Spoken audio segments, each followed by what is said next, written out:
just have to. Just like on Tuesday. Yeah.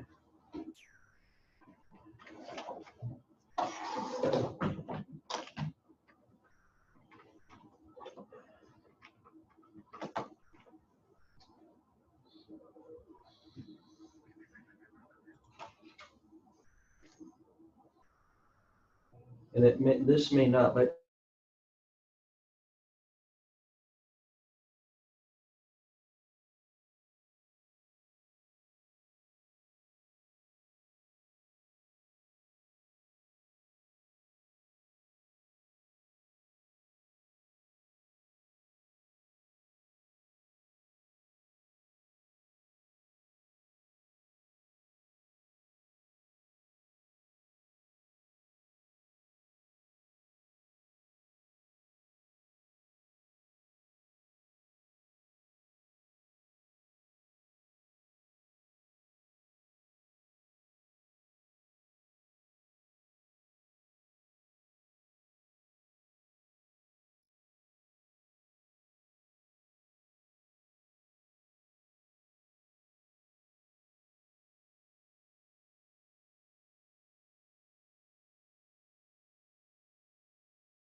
You tested it the other day pretty well. It'll be fine. Yeah. So if you want the agenda with everybody appearing here. I know, I have it. I have it open. PowerPoint's open, agenda's open, I got it all ready to roll. Do we, need a flag? You know, that was the only thing. I thought if I'll get one. I put a sign, I made a sign and I put it on that other door. I sent an email out saying the meeting would underline in bold here. I went and posted a sign on the door over there that BCAG and AQMD meetings would be held here. I thought about grabbing that flag. I'll go get it. Or do we want to? Give me a key, I'll go get it. Not a big deal. Maybe we should bring them over here. What are you worried about? We're always worried. Can you turn off the recording?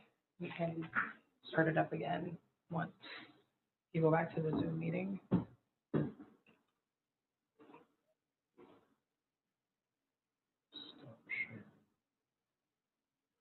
Pause that. No, not the pause share. I think it's under more.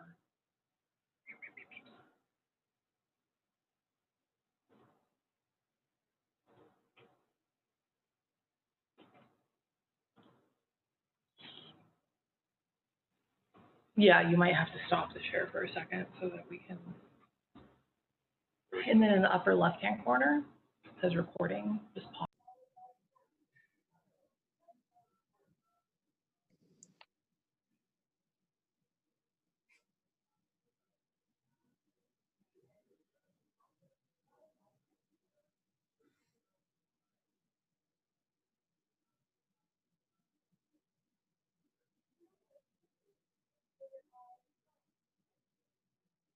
We're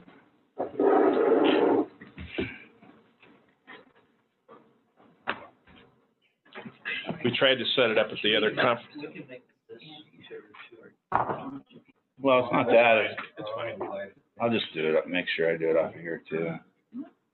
Yeah, I've got mine on. We tried to set it up at that other conference room. 9 o'clock. The Zoom. Oh, it's not. Yeah. Yeah, let me get my. Let's make sure we have a quorum. Let's also make sure we have everybody in that wants to be in. There's Randall. We don't have anybody in a waiting room. Randall's there. And then I think I think one of those is Lucero's number, that 514 maybe. I'm here. Okay. that's here. Pepper's there. Oh. And then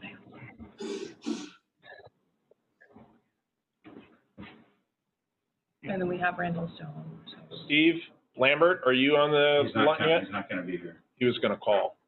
maybe. I talked to him yesterday, so he was. Okay, well, you got more out of him than I did, so. Angela Thompson should also be here. Tammy Ritter's here. I don't know if you can hear me. Okay, No, we we can just, hear you. we didn't have your name on the phone. We showed the phone number, but not your name. Yeah, so- I'm the 514 that Chair Conley was mentioning. Okay, I knew it was one of the ladies. So we've got a quorum now. Yeah, we have, Okay. Can everybody hear okay and see okay? Randall there? Yes. Okay.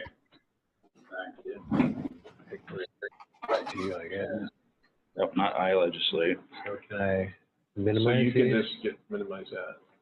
I just want to make sure if something goes down, I have it in front of me. Do we need a split screen? Can you maybe reset that so that's all on the right side? So go to that little square over there up top, the blue.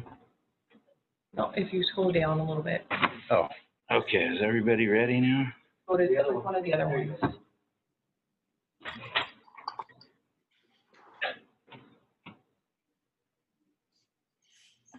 That one. There you go. There we go. All right, well, everyone, everybody's online, everybody's ready to go, and so we're going to call this meeting to order.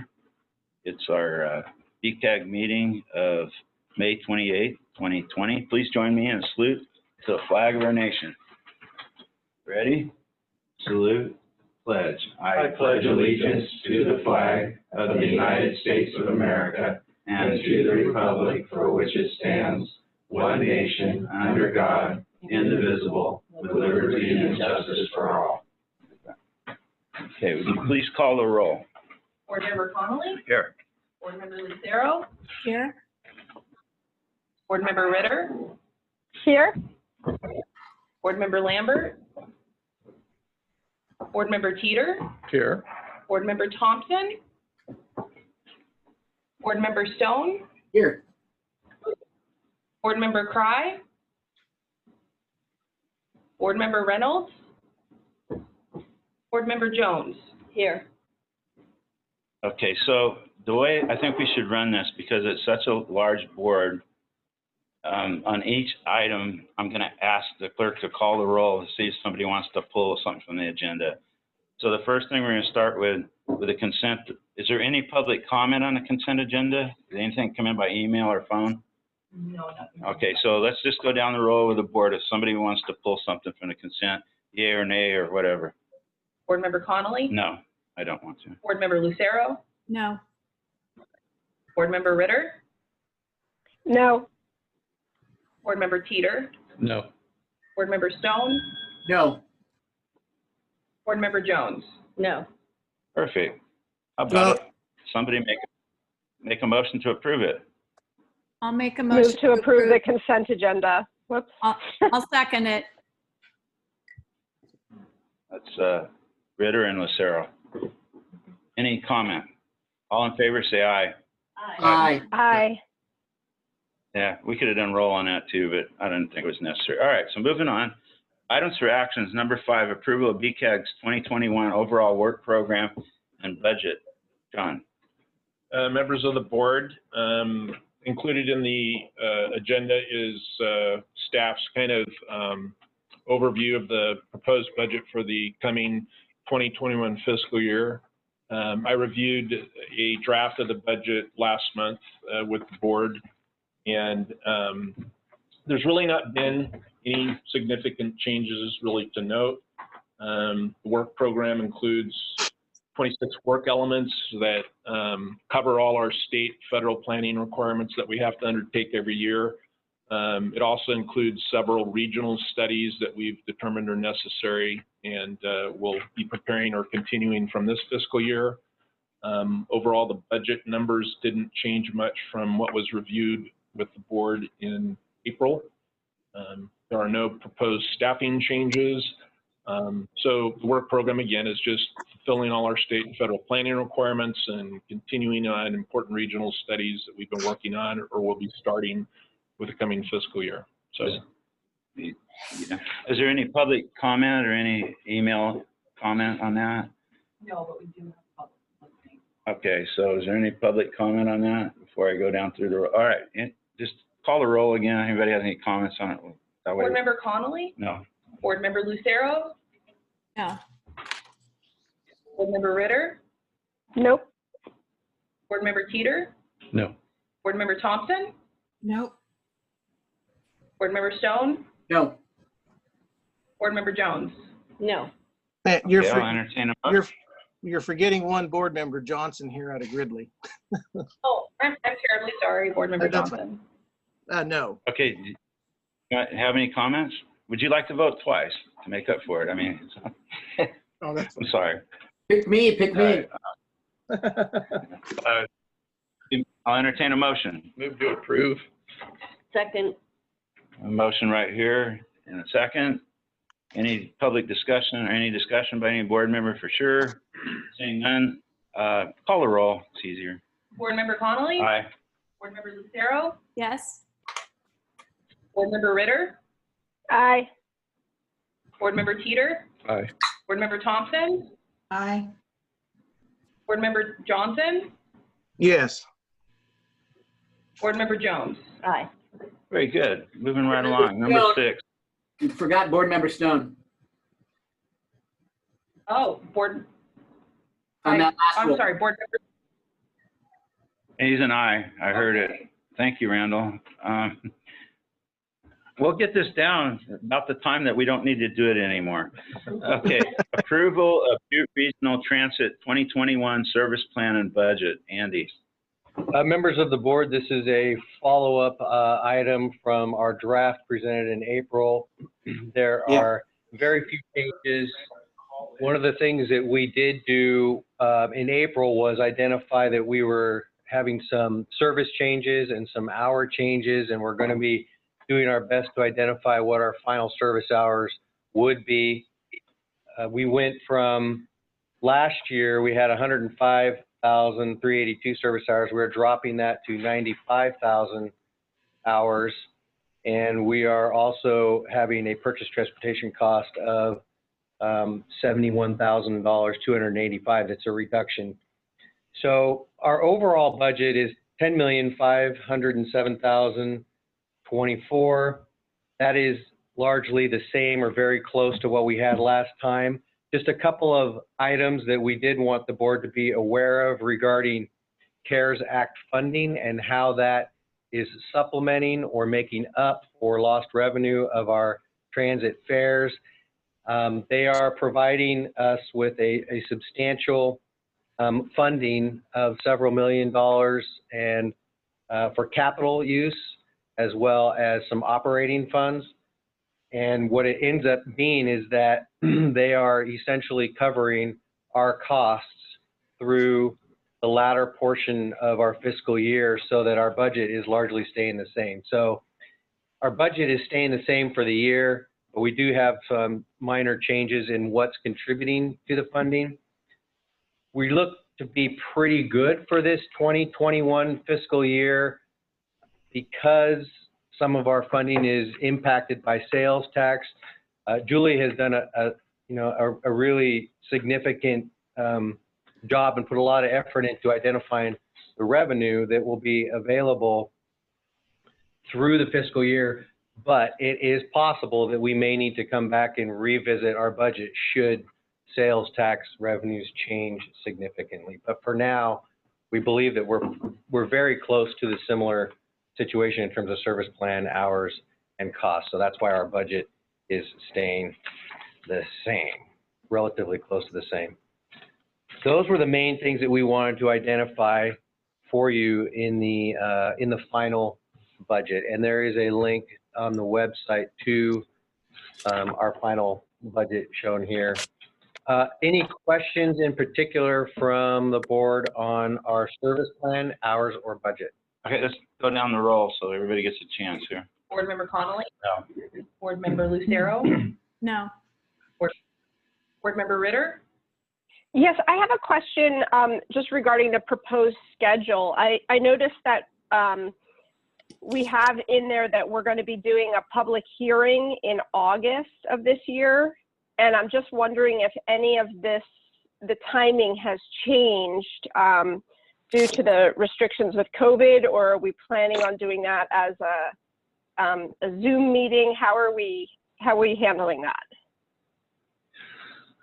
We hadn't really talked about the actual details of doing that, but we would assume that we're going to have to do it as similar as to what we're doing here. So we'll still hold that public hearing, but we're going to have to set it up to be likely in the similar situation that we're doing here. The Zoom meeting. Yeah. Okay. Thank you. Board Member Teeter, No questions. Board Member Thompson, No questions. Board Member Stone, I have a question. I was surprised to see that we're not changing the sales tax expectations. Now, budgeting being what it is, and the city of Chico has a long history of budgeting very, very conservatively. As an example, we're expecting to be about $2 million up despite our federal disasters on our total budget. And that's largely due to sales taxes. So while the city of Chico hasn't seen that great an impact on our sales tax revenues, moving forward, we absolutely are. And so I'm just surprised, and I wonder whether you'd comment more about what your expectations are on sales tax. Yeah, we did figure that in, and Julie is online. Julie, would you like to chime in on what you anticipated and looked at in the sales tax revenue and how we put that into the budget? Yeah, can you see me and hear me? Yeah. Oh, okay. I wasn't sure because I can't see me. So, yeah, the sales tax comes in the TDA line item, and it is reduced 16%. So we did definitely factor in a reduction in the sales tax, and that also includes the STA, which is tied to the fuel tax as well. So, you know, there's a range of possibilities, but at a minimum, I'm expecting about an 8% drop. Okay. Yeah. That's more consistent with what we were experiencing as well. We went from ranges between 14 and 25%. Yeah. And 8 on the low end, but understand we're Chico and you're the entire county. So I can see that differential there. Yeah, yeah, but you'll see that in the TDA line item. Okay, thank you. You're welcome. That was a great question. Board Member Johnson, No. Board Member Jones. No. Okay, is there any public comment on this matter? Is there anybody email any comments? Okay, we'll entertain a motion. Move to approve. Second. It's up to the clerk who got the second there. All right, let's call a roll. It's easier. Board Member Connolly, Aye. Board Member Lucero, Aye. Board Member Ritter, Aye. Board Member Teeter, Aye. Board Member Thompson, Aye. Board Member Stone, Aye. Board Member Johnson, Aye. Board Member Jones. Aye. We got them all. That was unanimous. Okay, items for information number 7, update on development of 2020 regional housing needs. Chris. Good morning, members of the board. Can everybody hear and see me? Yes. Yeah. Excellent.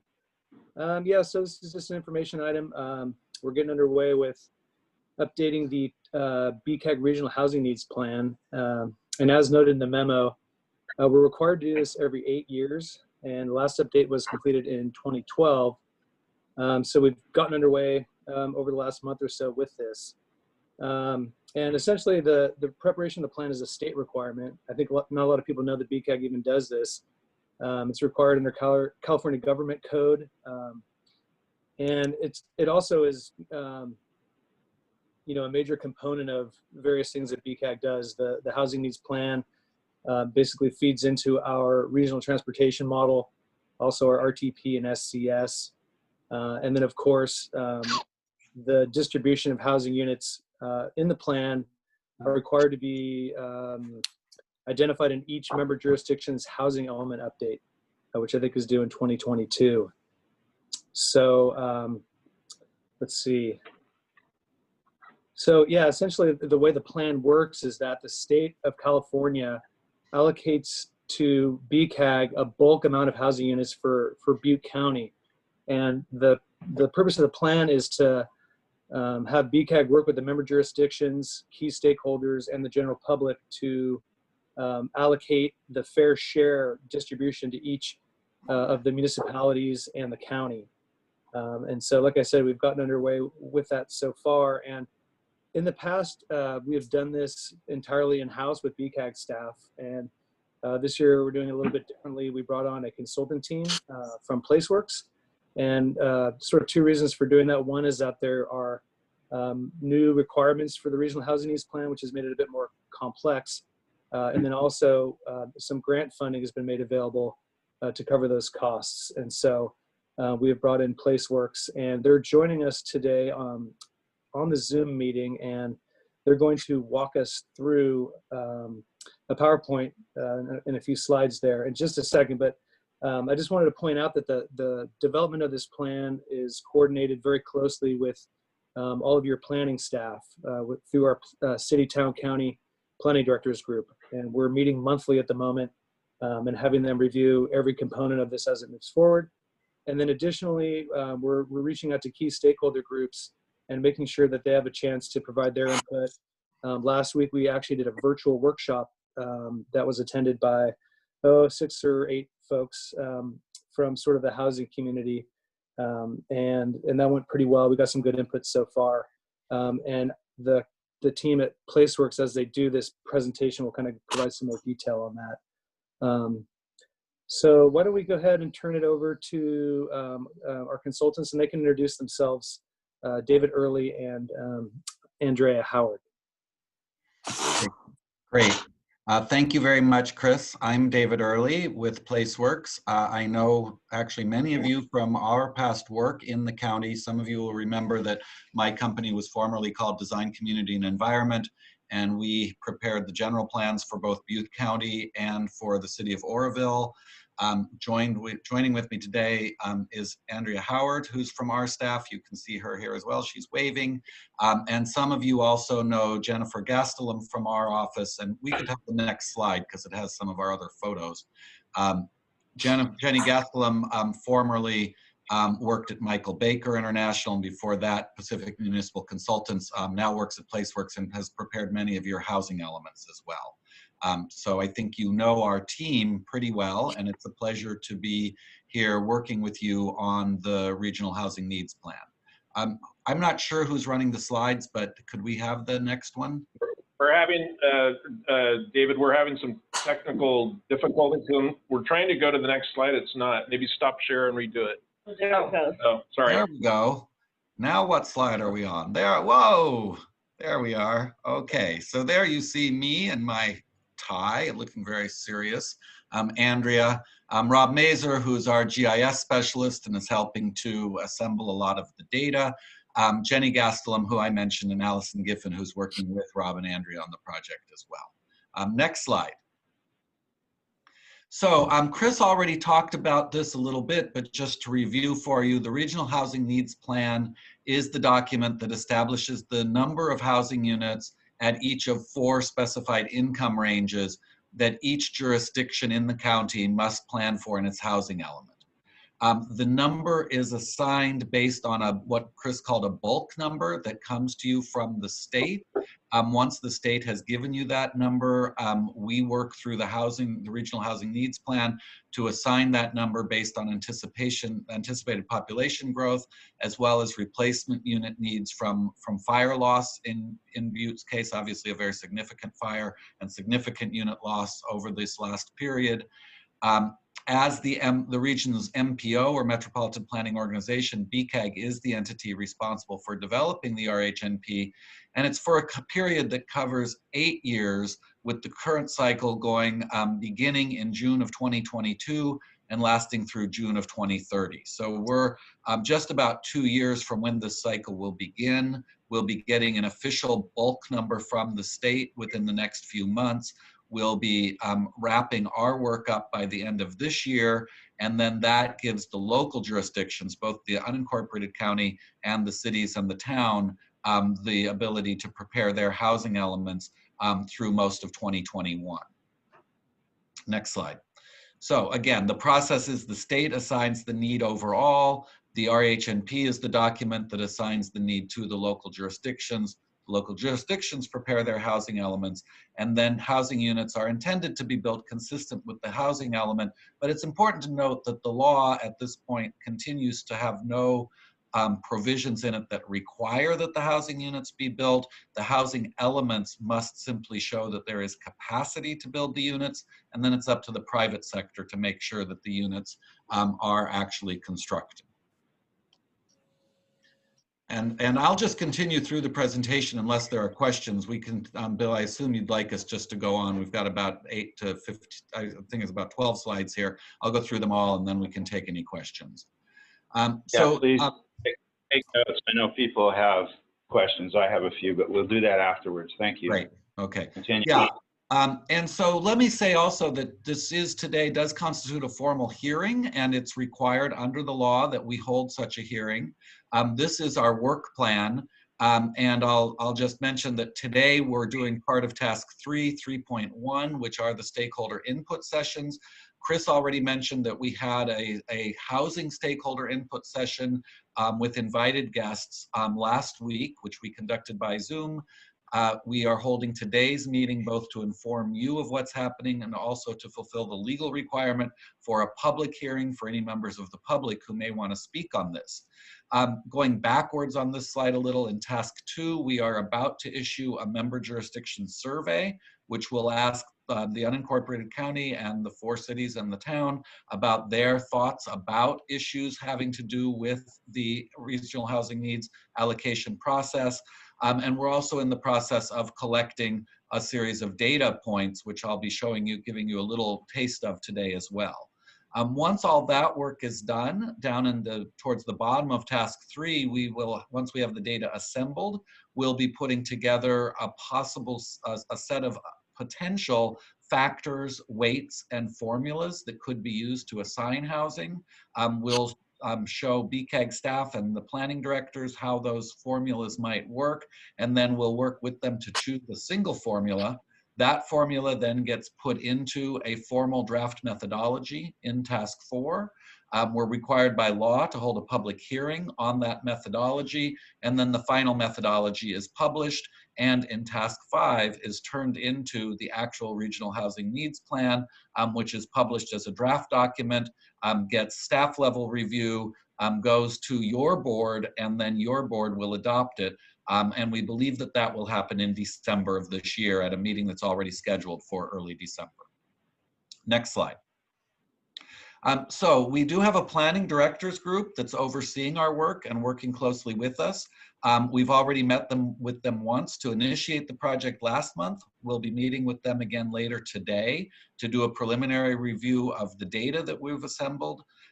Then in June, we'll be bringing forward more formally the factors that we think should be included and proposed formulas that might be considered. They'll look at those proposed formulas and give us guidance on choosing one of them. We'll then convert that into a formal methodology that they'll look at in July, and then we'll prepare the regional housing needs plan itself, which will go to them in a draft format in October. Next slide. This is a list of the factors which by law we're required to look at. Those of you who've worked on your housing elements in the past will recognize many of these. You can see that there are a total of 5 of them that have some or all of their items highlighted in yellow, and those are new here in the 6th cycle of the housing element process. All the others existed in the law currently and are already reflected in your current housing elements. So the state did add in this last cycle an emphasis on low-wage jobs and affordable housing, an emphasis on overpayment for housing and overcrowding in numbers 9 and 10, and also looked at emergencies, which are very important, of course, in Butte County in number 13, and at GHG targets as well. So those are some of the items that are new this year. Next slide. We are also by law required to look at 5 state RHNA objectives, which mirror and echo the factors, but are a little bit different. They include increasing supply overall and increasing affordability, moving towards environmental and social justice, attaining a jobs housing balance, attaining a balance of affordability across the county, and affirmatively furthering fair housing in all of our communities. Next slide. So I mentioned already that we are going to be implementing a survey. We anticipate that that survey will go out to your planning departments in the next week or so. We're going to be requesting information that's required by law regarding the required factors and how we'll be assessing them, talking about our methodology and particularly looking at the analysis of impediments to fair housing choice. We'll be making sure, as required by law, that this is done in a manner that's comparable throughout the region, and that in the end, this will provide a source of information for the methodology that we're going to be working on. This survey is, of course, in addition to other data that we're collecting from available sources. Next slide. So we are also in the data collection task right now. We're compiling quite a bit of data, and you see the items listed here that we're putting together: growth projections, housing supply, loss in the campfire, housing types, housing tenure, affordability, homelessness, so on and so forth. A whole host of issues that reflect those factors and objectives that you heard from the that I mentioned from the state. Next slide. I mentioned already the stakeholder outreach. We did last week hold a stakeholder meeting, and we had 8 representatives from the Chico Builders, the Chico Housing Action Team, Chico State University, which obviously has a high housing need, the Community Housing Improvement Program, GB Real Estate representing the Chico Builders Association, and the Concow Band of Maidu Indians. So it was a very diverse group. We got a lot of great input. They talked about challenges to development of affordable housing throughout the county, and it really became clear how difficult it is in all the jurisdictions to provide affordable housing. There was general support for reflecting all of the factors that were required by law to consider, and there were specific comments given regarding capacity of sewer and water infrastructure, about agricultural land preservation, and about replacement of units due to the fire losses. Next slide. This slide just shows you the overall schedule. I've alluded to some of these dates already. You can see that we kicked off the project in April. We're currently here in May, and we're holding a second meeting of our planning directors group today. The third group meeting of the planning directors group will happen in June.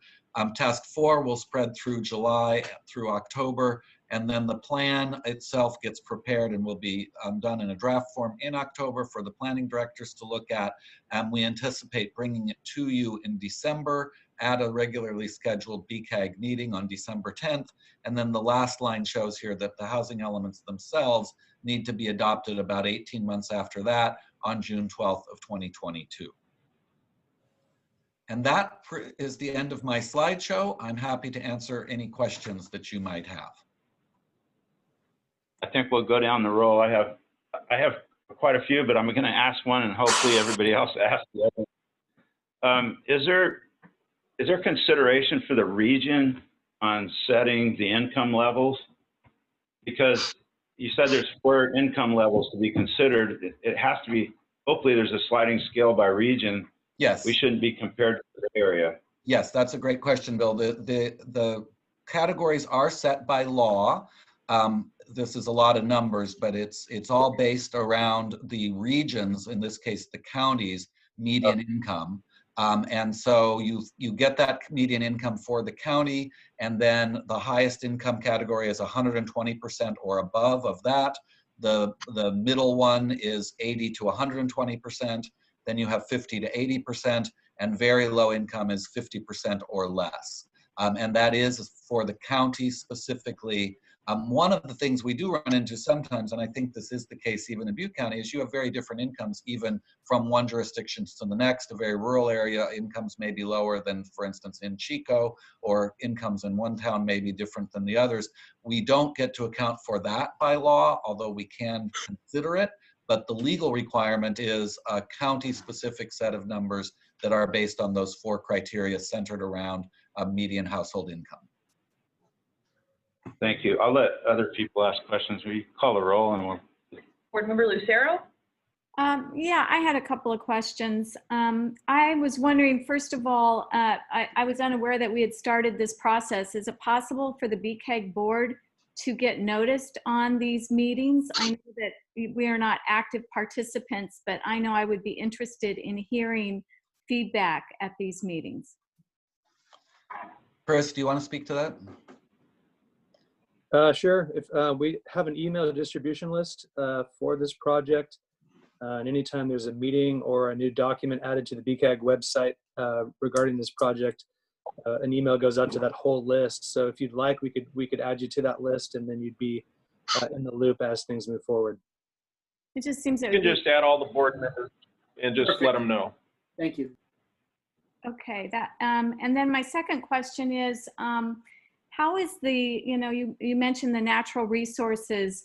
I'm wondering how you are deciding whether or not our resources are enough, like what groups you're talking to specifically as it relates to water. Obviously that's a big issue everywhere. And I wondered how you handled that portion of this study. Well, that's a great question. We are in the process of documenting available water infrastructure, both in municipal systems as well as in wells. There have been a lot of concerns about water availability throughout the county.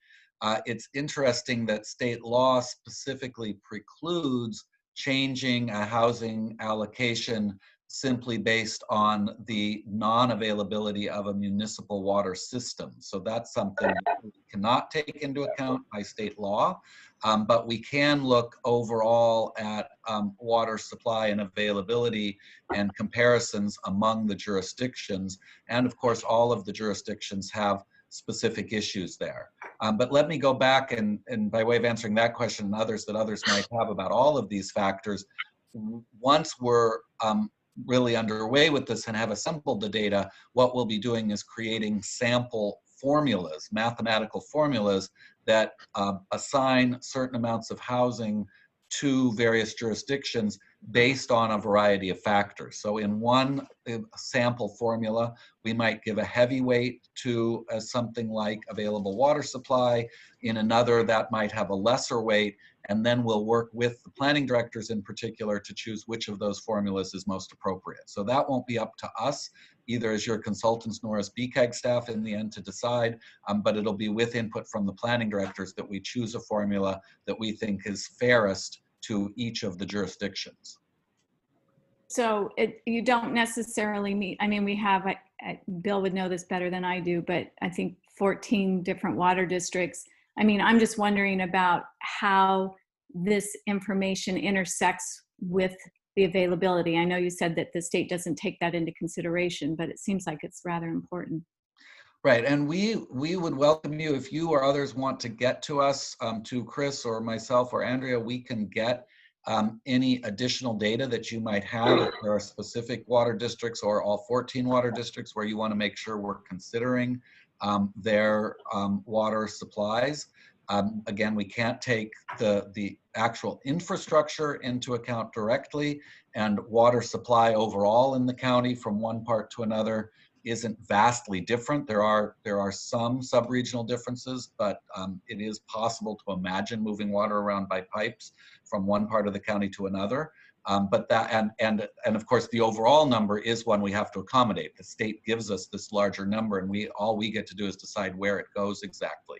But with all that said, if there are significant differences in water availability that you feel we should know about, we would welcome that information. You can get it to Chris, and he'll make sure that we have it and can consider it with the planning directors.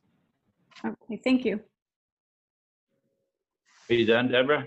Yes. Okay. Board Member Ritter, No questions. Board Member Teeter. I just have a question. Since 2012, ADUs and short-term rentals have kind of, I guess, built in the availability or use, and how does this factor in those two? We will, well, that's a great question. It's not a data point that we have planned to look at very specifically. And the reason for that is that actually, although there's a lot of publicity for it, and it is a very important way to provide some housing, it's unfortunately not a huge number relative to county-wide need. That said, it's an interesting notion that maybe we could consider at least a separate factor to look at either past ability or future ability to provide ADU and in-law units. We are assembling that data. We have the data assembled as to how many have been built in each jurisdiction, and we could be looking at that with the committee as well in terms of actually adding it into the formula.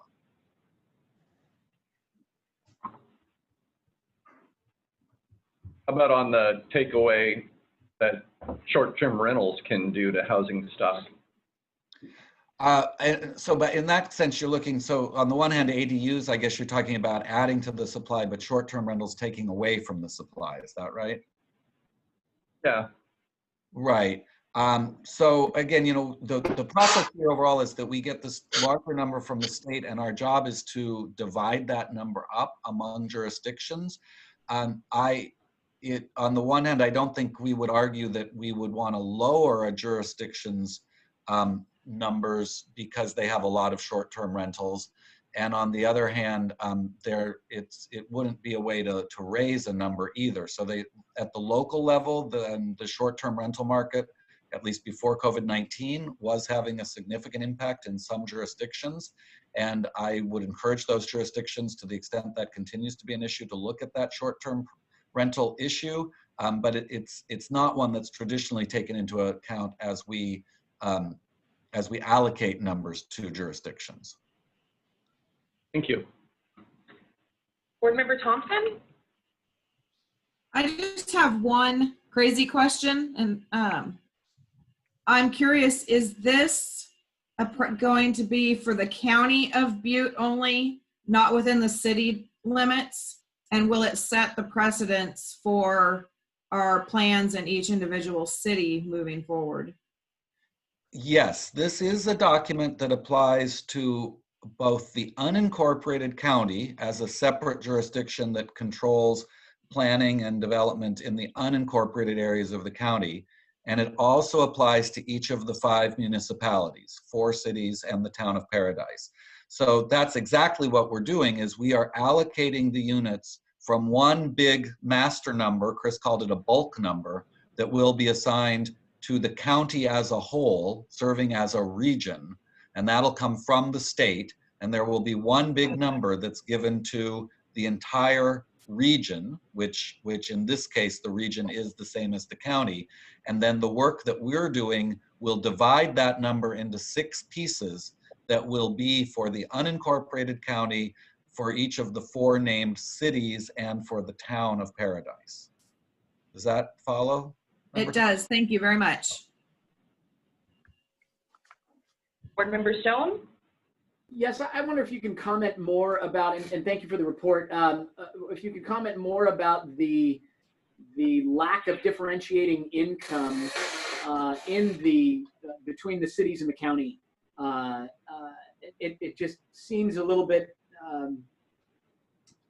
counterproductive if everything is working off of one county-wide income level, which is going to make and maybe I'm taking this down too many steps, so correct me if I'm wrong, which is why I'm pitching it as, if you can just explain the rationale or the restriction on maintaining those income levels between all of the cities in the county as well as the unincorporated areas. Because obviously the area median income is how projects are funded, at the state and federal level with tax credits, and that's going to benefit smaller jurisdictions with a higher area median income, meaning that they're going to need a greater subsidy for housing. I know you don't get down that far, and so that's like the 7th or 12th step. But I'm wondering if you could comment more on why or how that makes sense or doesn't make sense.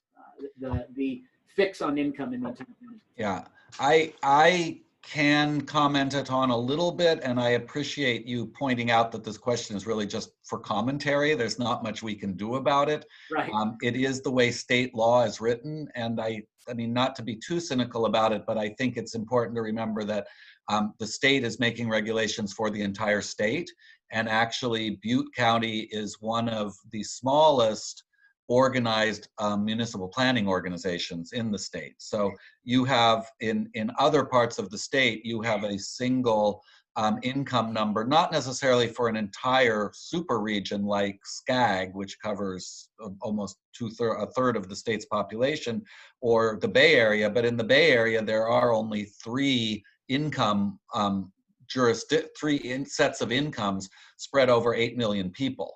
So the fact that Butte County gets to have one for just Butte County is actually kind of a great thing in a way relative to other parts of the state. And this is happening because it's a big state and the state has to organize things in some way that's manageable for them as a whole. So, and it is also the case, I think there's a little sense to it because your providers of affordable housing are working in various jurisdictions within the county. And we actually, when we talked to some of them last week, one of the things we heard is that it is harder and easier to work in various jurisdictions, both because of some of those income levels being different, but also just because of size, because of the number of resources available in the individual communities, and because of the zoning and land availability in particular communities. So those things all come into play. There certainly are differences from one community to the next, but for better or worse, those have to really be taken into account when the housing elements are written and the housing programs are developed for each of the jurisdictions, and they can't be addressed so much at this through this particular planning process. Except I will say that to the extent we can show that it is significantly harder for whatever reason to build affordable units in one location than another, and to the extent that countywide people feel that it's appropriate, we could make a decision to put certain amounts of various income categories into various jurisdictions to reflect that ease or difficulty that might appear across jurisdictional boundaries. And that's something we'll be talking about with the planning directors and ultimately with your board when we come back in December. As an example for clarification on that, that would be, and to take it out of our county, if it were more difficult to build in, let's say, Southern Orange County because they were impacted by land use or mountains that were not developable realistically, and to apply that locally, that might make it more challenging for the town of Paradise to rebuild. And so therefore, that if that were a hindrance, that's kind of what you're referring to? Yes, those kinds of things can be taken into account. And of course, it cuts both ways. Then if there's a different jurisdiction that says, well, I don't really want a larger amount, then that jurisdiction might say, well, I think Paradise should find a way to build those housing units, even though it will be more difficult. So that is the conversation that occurs.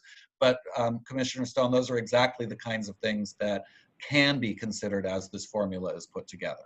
And they've at least traditionally been something that other communities have battled over. So as Chris Devine initially mentioned, cities are, some don't know that this even occurs in the city.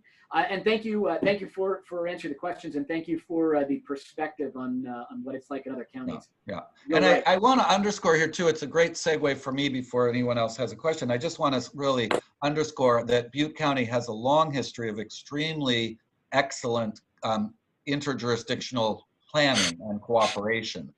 When we helped prepare the county's general plan, we got input from all 5 of the municipalities. All of the 6 entities, the municipalities and the county, have really worked together very remarkably. I work throughout the state, and to see how difficult this can be in other parts of the state and how much cooperation there has historically been in this county is honestly really inspirational. And although we're at the very beginning of the process, I feel confident that high level of collaboration and cooperation is going to continue here through this process as well. Me too. Thank you. Board Member Johnson, No. Board Member Jones. Yes, I have 3 questions. The first one is, when you talked about the stakeholder meeting that you had, it seemed very heavily weighted with stakeholders from Chico. I didn't really see anyone else there, so I'm wondering what you're doing to involve stakeholders from the rest of the county, particularly Paradise. Yeah, I can answer that. We actually reached out to the planning directors and asked for lists of potential stakeholders that we should be coordinating with. And from the list that we were provided, we basically developed the stakeholder list. We sent invitations for the virtual meeting out to roughly 25, 30 individuals, including some in Paradise. And the ones that attended were the ones that attended. So if there are other specific ones that you think we should be keying in on for the town of Paradise, please let us know. But that's who we've been coordinating with so far. Can you send the list of invitations to the board members, and then if we think of someone else you should coordinate with, we can let you know? You bet. That sounds great. And I just want to underscore, as Chris said, that we are in active collaboration with Paradise's town planning staff. So even though, and I was a little disappointed too, we didn't have non-governmental organizations at that meeting last week directly from Paradise. We did have folks, even though they're from Chico, who've done some work from Paradise. And more importantly, we have Paradise planning staff working with us. Okay, thank you. My second question was, I didn't see anything in your schedule that brought anything back to this board until the final report. And I would really like to see it at the draft stage. I don't want the final to be the next time I hear about this. Yeah, that was an unintentional omission from the schedule. We definitely plan on bringing information to the board each month as we go forward. I think by the time we're ready to have the June BCAG board meeting, we will have the allocation from the state of our RENA distribution, so we can review that with you then. We'll certainly review the draft allocation methodology, the draft version of the plan, sort of everything that gets coordinated. We'll bring to you each month for your information, and we're going to continue to coordinate with the stakeholders on each of those items as well. So there'll be plenty of opportunity for BCAG board input and also input from stakeholders in the general public. Thank you. That sounds a lot better. And then my third question is really just for curiosity. I'm sure it doesn't apply to Butte County, but I'm curious as to what the definition of overcrowding is. That's one of the new factors. What does overcrowding mean?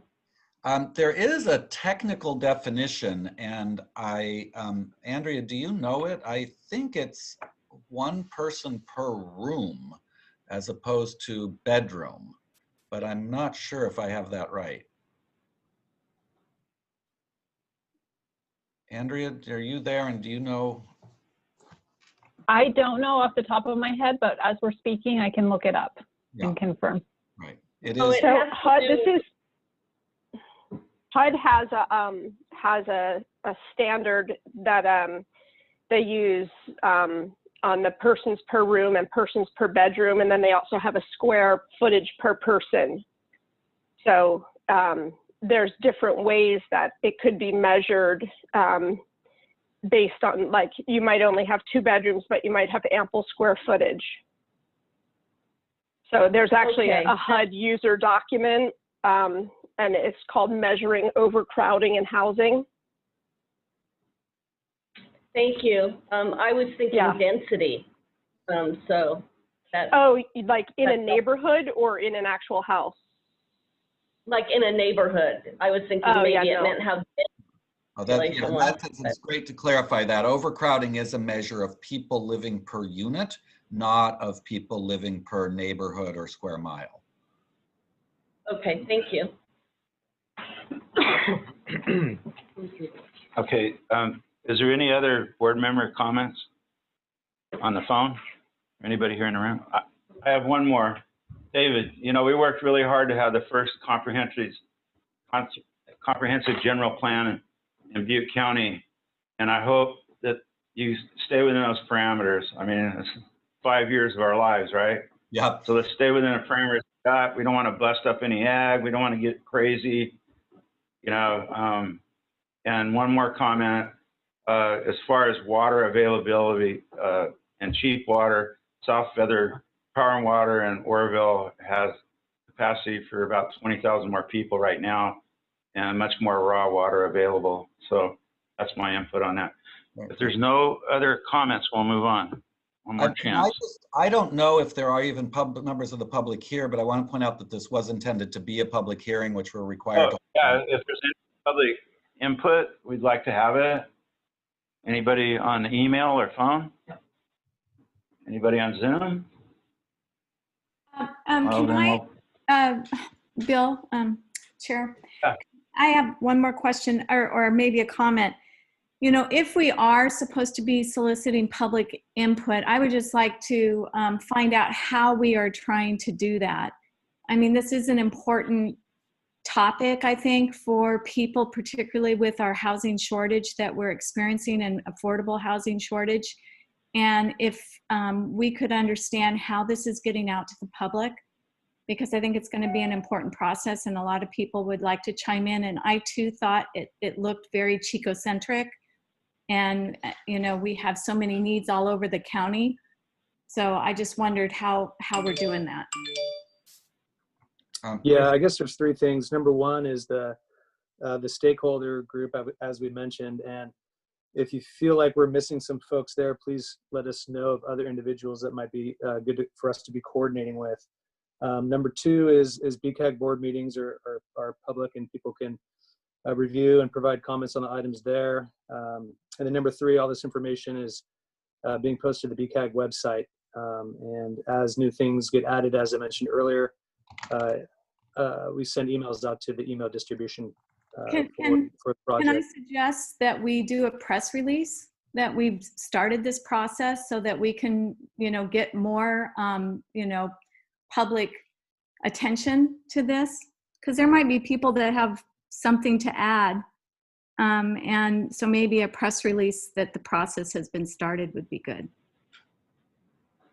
The agenda is sent to members of the press every month.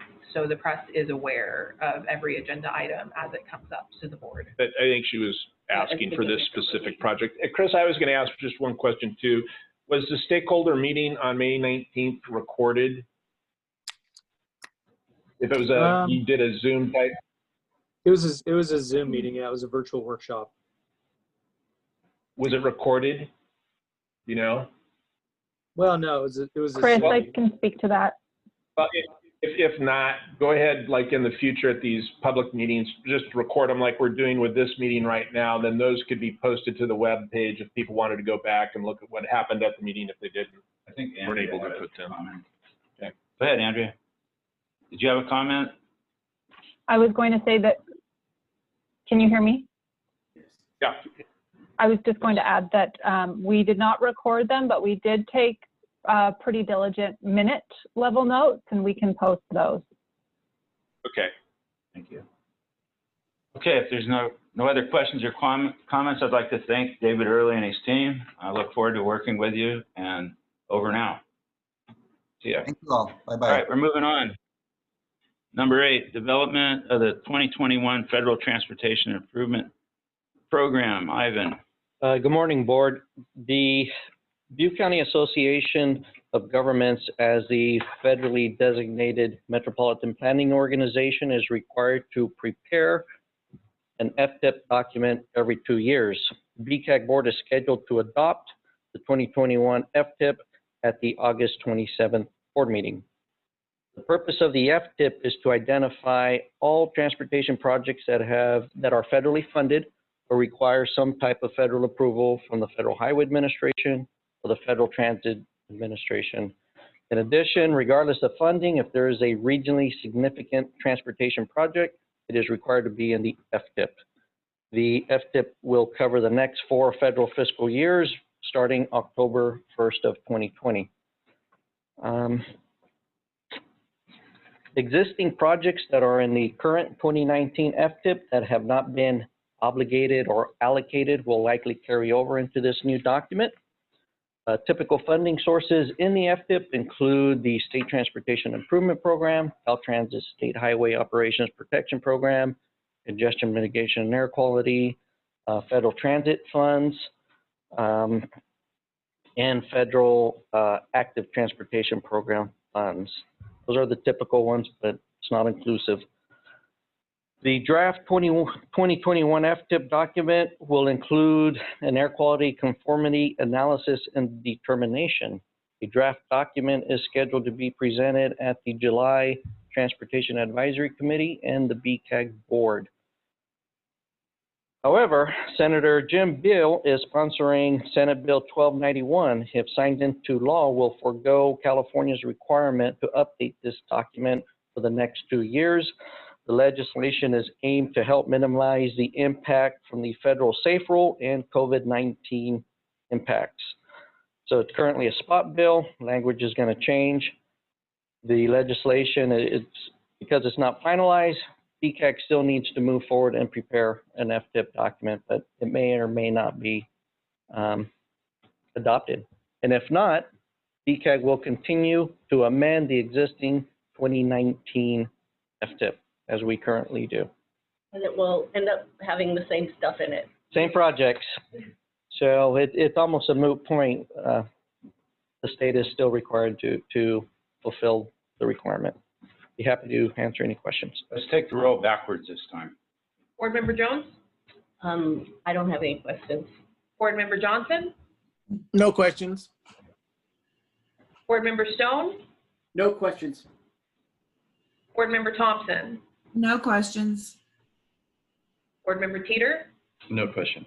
Board Member Ritter? No questions. Board Member Lucero? No questions. Board Member Connolly? Very good. This is an item for information. Is there any public comment on this item? By Zoom or by phone or, okay. And we'll move on. Butte Regional Transit third quarter report. Jim. Yeah. Good morning, board. Can you hear me okay? Good morning. Good. Yes. Okay. So the third quarter report, it's kind of interesting this quarter because we've not only getting over the fire, but now we have the pandemic to deal with. So the numbers are really interesting when you compare them. And comparing to the prior operational year, this first quarter is the first one that reflected no discrepancies due to service from the campfire. However, the final weeks of the quarter had the disruption due to COVID. This will show some depression in the ridership. For the most part, the fixed route hours stayed the same through the end of March, with the sole exception of the student shuttle. Chico State, since there was no classes, we reduced our student shuttle hours on routes 8 and 9. In March, on March 27th, the president signed the CARES Act, the Coronavirus Aid, Relief, and Economic Securities Act, and that provided transit operators additional funding to increase things like cleaning, administrative leave, cover lost revenues, and cover lost fares and stuff like that. And because of that, our goal was to continue service levels at a normal level where possible and maintain our staff. And so the funding that we got from the CARES Act basically has allowed us to run our full contracted service with TransDev during this time for the remainder of the year. Looking at each system individually, the rural fixed route is exceeding the TDA requirement of 10%. It's currently coming in at 16.6. Ridership was down for the quarter 23%, and likely due to less commuting during the pandemic. March alone saw a 54% decrease, and mostly during the final 2 weeks of the month. In the urban fixed route, it's not quite meeting fare box recovery right now. The requirement's 20%, and it's an 18.3, and that reflects lower than expected revenues through March. Ridership fell about 30% compared to the last quarter, and mostly during the last couple of weeks of the pandemic. It was down 52% during March alone. Ridership, though, for the first 2 quarters had been up. So even though we were down so far in this third quarter, overall for the year, it's only down 4%, which I'm actually pleased with that. As far as the paratransit systems, both paratransit systems are meeting their fare box requirement of 10%. For the rural system, its ridership has dropped 44%, and the service hours are gone down 38% compared to the final year. That's the system that's probably most drastically affected through the loss of population from the Camp Fire and now with the virus.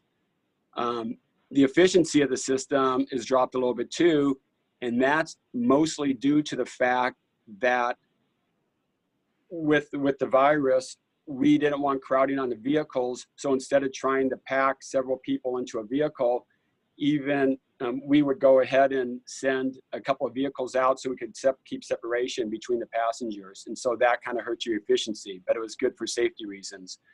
In the urban paratransit, ridership is up 8% and the service hours are up 4%, despite declines in revenue from the pandemic.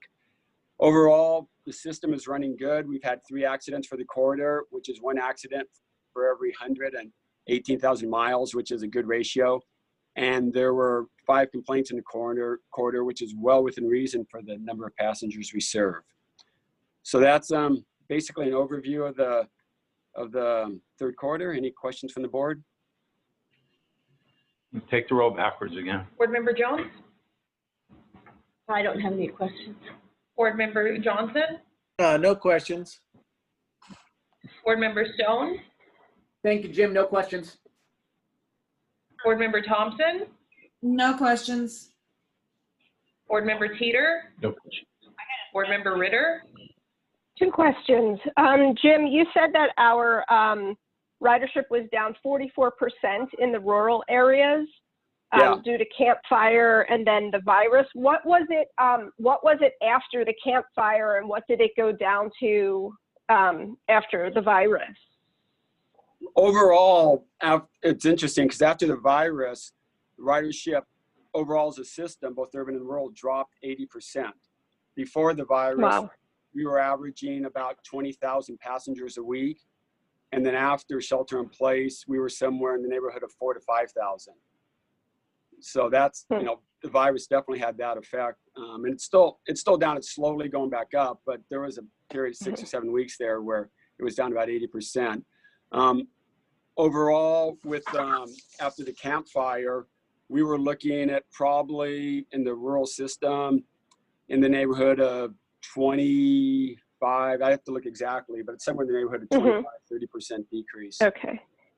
And then the other question I had, thank you for that. That 80% drop, that's pretty significant.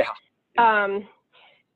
You said that there were only 5 complaints. What are the nature of complaints typically that you all are seeing? Were they like related to COVID and people being, feeling they weren't safe, or what was the nature of them? Yeah, I mean, the complaints always run the gamut, but a couple of them, for example, we had to make some quick decisions as far as when the COVID hit, as far as cutting some routes or changing things. And we tried to communicate it to the people, but some people said, oh, I didn't hear that the bus was going to be coming by at this hour. So they complained that, they missed their ride or something. I mean, there was really not much to do about that, so. Yeah. And are our drivers masked, Jim? Yes, they are. Okay, thank you. They're all wearing masks. And, oh yeah, I'll mention that when it was really hitting hard, we actually, due to the CARES Act, we were able to open up the buses for free for a 6-week period. We started in the middle of April and we're continuing it through the end of May, where it doesn't cost anything to ride the bus. And there was a couple of reasons we did that. One is, like I said, through the CARES Act, we were able to recoup our funding through that act. And so we were able to retain our revenue. And second, by doing that, the riders were able to bypass the fare box and enter through the back door. And so they didn't have to have contact with the driver. So we cordoned off the middle of the bus. And so anyone entering could go on through the back door. The only people that were entering through the front door at that time were people like in wheelchairs that needed the ramp to get on the bus. And that free fare program will continue through May 31st. Excellent. Thank you so much. I have a follow-up question on that, if you don't mind, Jim. All right. If I may. Thank you. I was wondering, there were some concerns from residents in my community that homeless people may begin to ride the buses more often as an opportunity to stay there, at least in an air-conditioned bus or a shelter from the rain. And I'm wondering whether you saw that problem develop at all, and if so, what steps did you take to mitigate it? Yeah, actually, I was a little worried about that, that exact thing, but it never materialized. Awesome. Okay. Yeah, we didn't have it. And we do have a thing, if someone tries to get on the bus and just ride it, like it said, as a shelter, we'll only allow one full loop. If they've completed a loop, people have to get off the bus. So you can't use it as a home, but we didn't have that issue at all.